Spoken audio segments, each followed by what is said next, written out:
querido Deus, maravilhoso Pai, Senhor Jesus, obrigado, Senhor, por mais uma oportunidade, Pai, de estar acordado, de estar abrindo a Tua palavra, de ser participante, Pai, Sim, Deus. dessa obra que o Senhor nos confiou. Então, nesse momento que vamos agora estudar mais uma vez, Senhor, que o Senhor nos dê entendimento, clareza cada vez mais, para a gente pôr em prática, Senhor. Sim, Deus. Porque só o conhecimento não basta, mas basta é a prática, Senhor. Verdade. Então, ajuda cada um de nós, Pai. Ajuda aqueles que estão nessa busca, Senhor, de sessão, de transformação. Sim, Pai. Fica conosco agora, que vamos mais uma vez estudar. E rogamos por tudo, em nome de Jesus, amém. Amém. Amém? Amém. Então, vamos lá, né? Então, hoje continua aqui. Durante a semana todinha nós estudamos um assunto que era a tirania da dívida, né? Foi a tirania da dívida. E até o nome já diz tudo. Hoje a gente vai estudar apelo à oração ou mudança de ocupação. Então eu gostaria de começar com um versinho, e sempre quando eu quero assim questionar alguma coisa, aí eu me lembro desse verso que é Hebreus 13:5. Vamos abrir a Bíblia, Hebreus 13:5.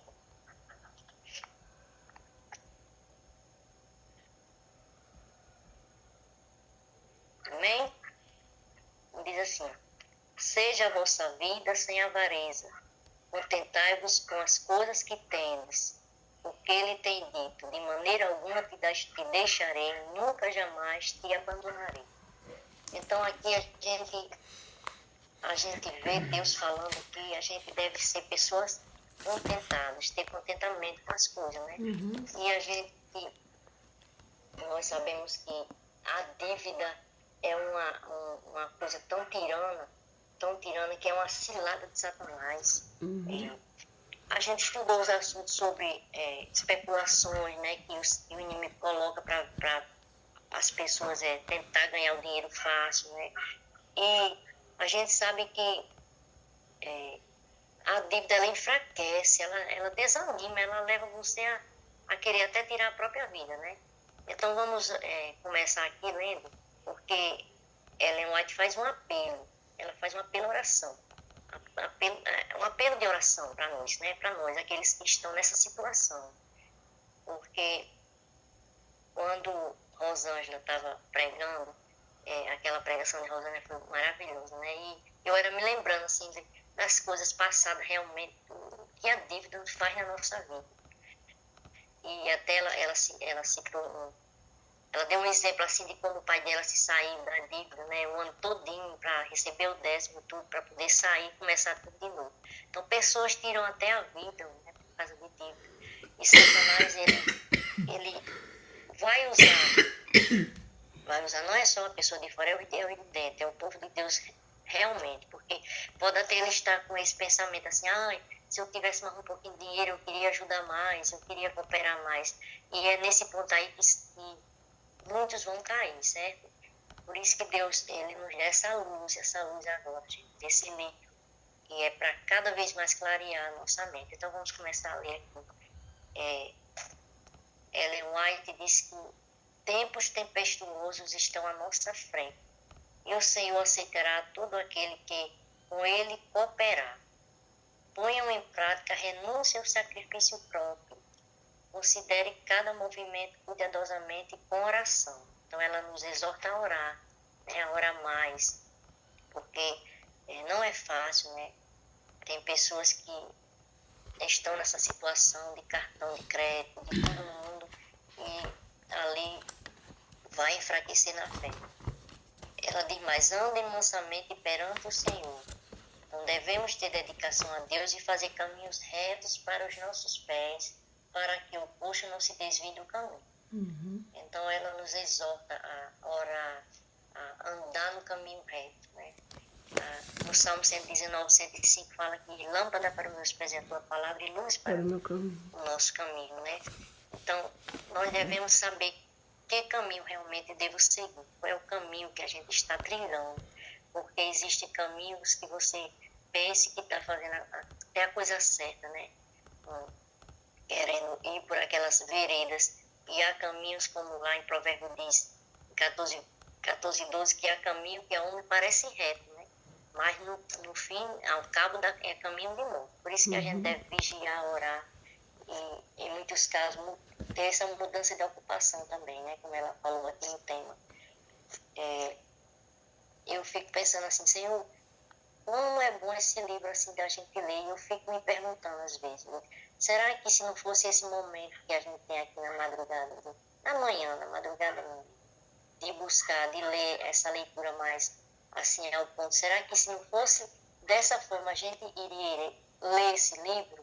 Eu fico me perguntando, será que eu iria ler esse livro? Eu ia folhear ele alguma coisa que achasse mais interessante. E aqui ela me dá conselhos, são os conselhos de Deus, né? Ellen White disse que nós vamos passar por tempos difíceis. A lição, a gente falou sobre eventos finais. Essa semana, eventos finais, e cada vez mais vai se aprofundando o assunto. Então, lá no livro também eu copiei aqui, gente, que o livro Testemunho para a Igreja tem no início da lição. Diz que vem uma tempestade implacável em sua fúria. Implacável em sua fúria. Então, vem uma tempestade implacável na nossa direção. E aí, nós estamos preparados para enfrentá-la? Tem até a pergunta, né? Nós estamos preparados? Ou nós estamos ainda, o povo de Deus muitas vezes só está pensando no que está acontecendo ao seu redor? Minha vida que não está certa, minha casa que não se ajeita, isso e aquilo outro. E a gente realmente, ao que interessa a gente está passando despercebido. Então é uma pergunta capciosa, como diz aquele pregador, né?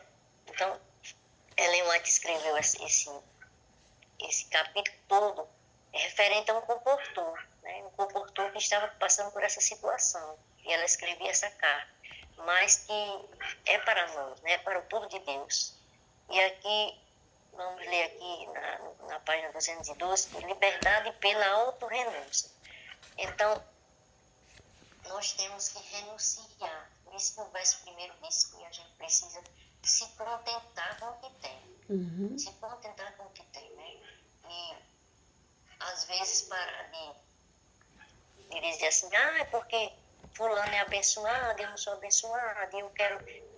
por que eu não sou abençoado? Então, será que é porque eu não estou no rumo certo? E fica procurando meios para isso e para aquilo outro, para ver se muda de situação. E ali, quando você vai ver, você está num buraco. Você está num buraco. E até para voltar vai ser difícil, né? Mas ela apela para que a gente busque o Senhor na oração. Então, vamos aqui. Decida nunca incorrer em outra dívida. Negue-se 1001 coisas antes de entrar em outra dívida. Essa tem sido a maldição de sua vida, entrar em dívidas. Evite como você evita a varíola. Então, a dívida é uma tirania. Ela diz que evite como se evita a varíola, que era a doença lá do tempo. Matava e aqui todo nós mundo. dizemos, evite como se evita um câncer, né? Porque muitos perdem a vida por causa da dívida, gente. E eu também, como Rosângela, tenho testemunho. Toda a vida que eu me lembro de dívida, de cartão de crédito, eu me lembro de Irmã Dalva, quando ela deu aquele testemunho que ela falou sobre cartão de crédito. E quando eu também passei por uma situação parecida, semelhante à que Irmã Dalva passou também, e quando foi para mim sair pagando dívida, pagando dívida, cartão, quanto mais pagava, mais dívida parecia. E eu me lembrava desse testemunho de Irmã Dalva, e eu dizia assim, eu fé em Deus que eu não saí do jeito que Irmã Dalva sair. Eu dizia, eu fé em Deus que eu não saí do jeito que Irmã Dalva sair. E hoje eu posso dizer que amém, eu saí, né? E depois foi preciso passar um tempo. Desorganizei toda a minha vida, né?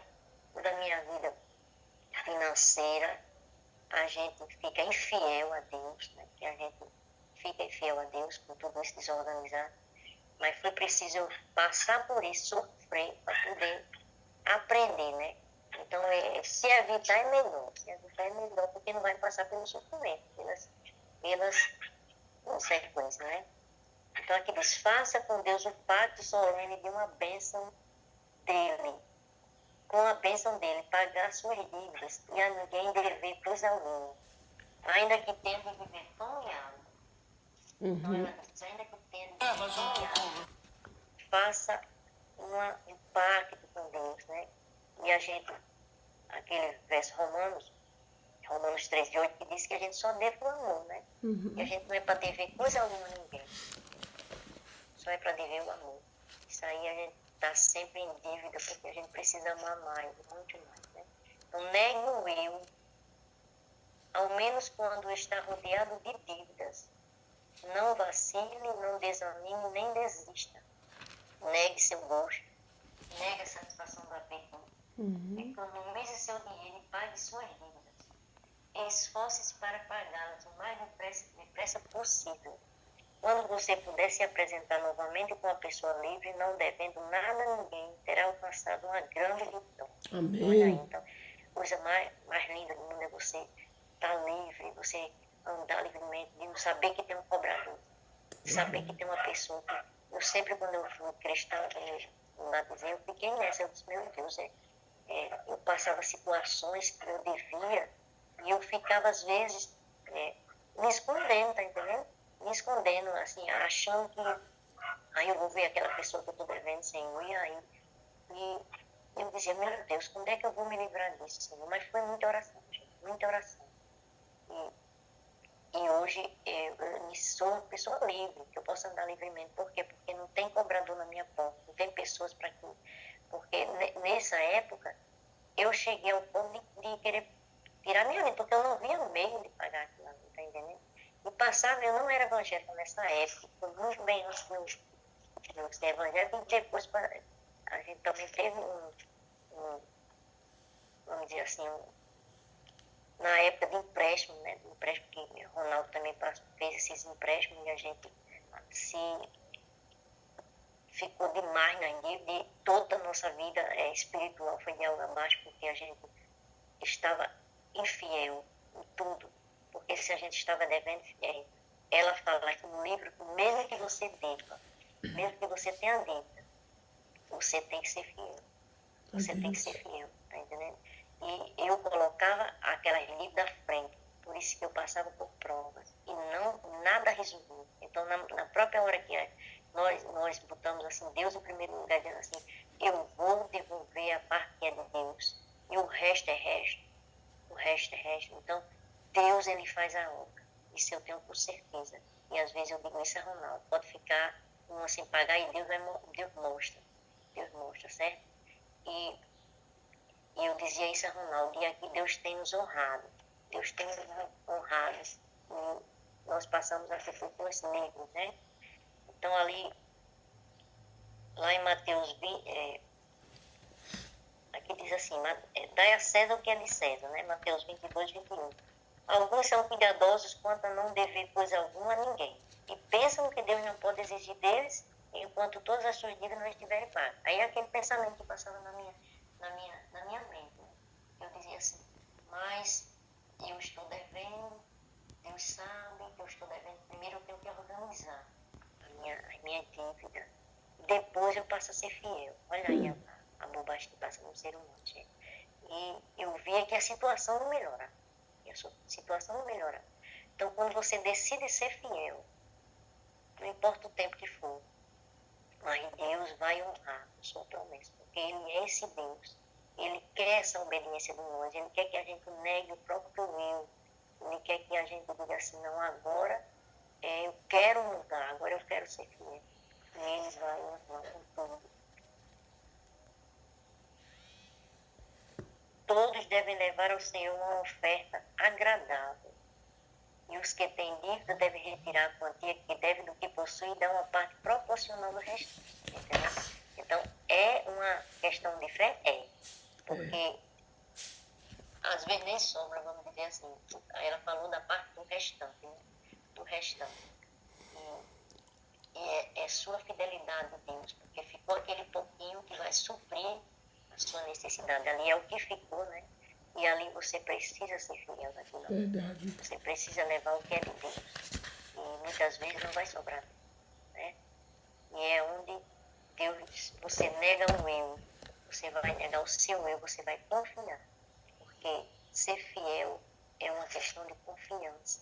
Você precisa ter essa confiança com Deus, buscá-lo mais, orar mais, ter mais consagração, porque é nessa confiança que nós vamos ter essa entrega, certo?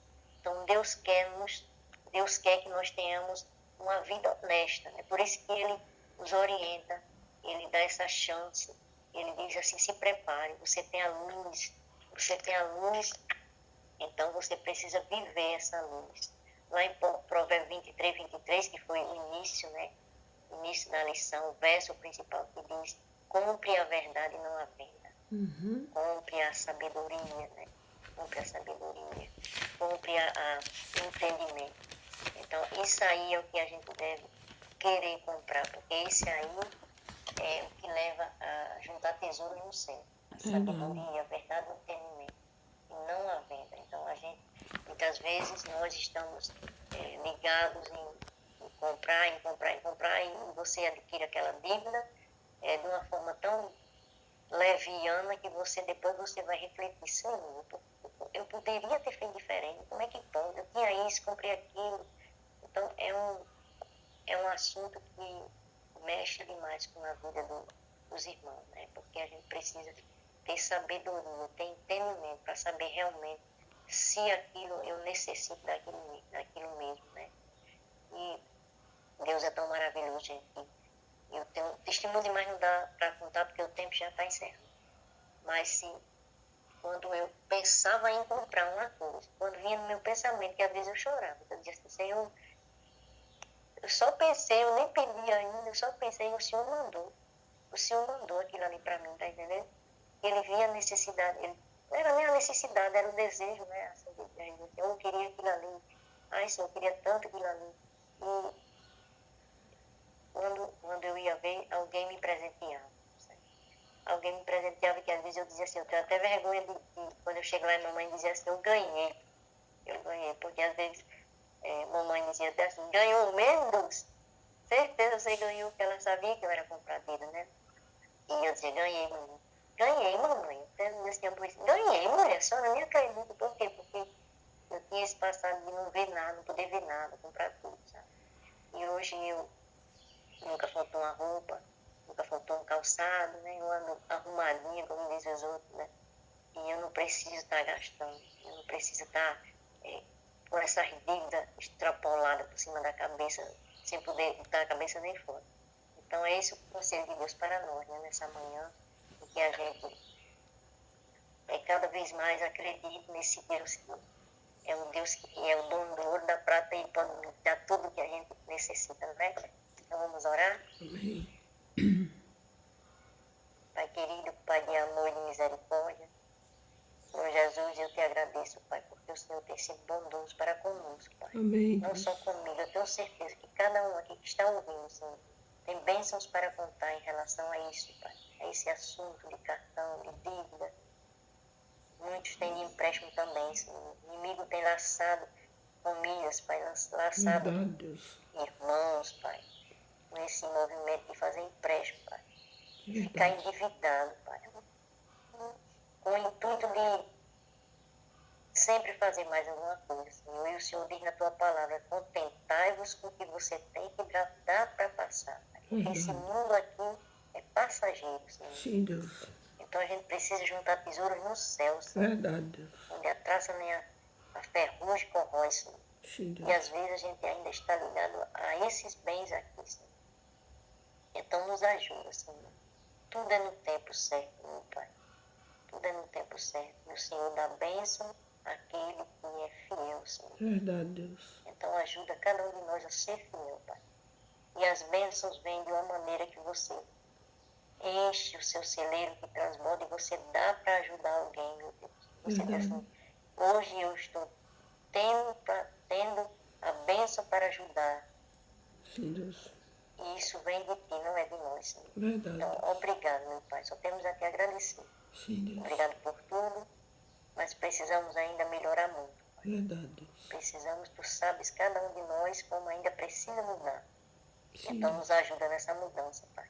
Sim, Senhor. Nos ajuda a caminhar nessa luz por completo.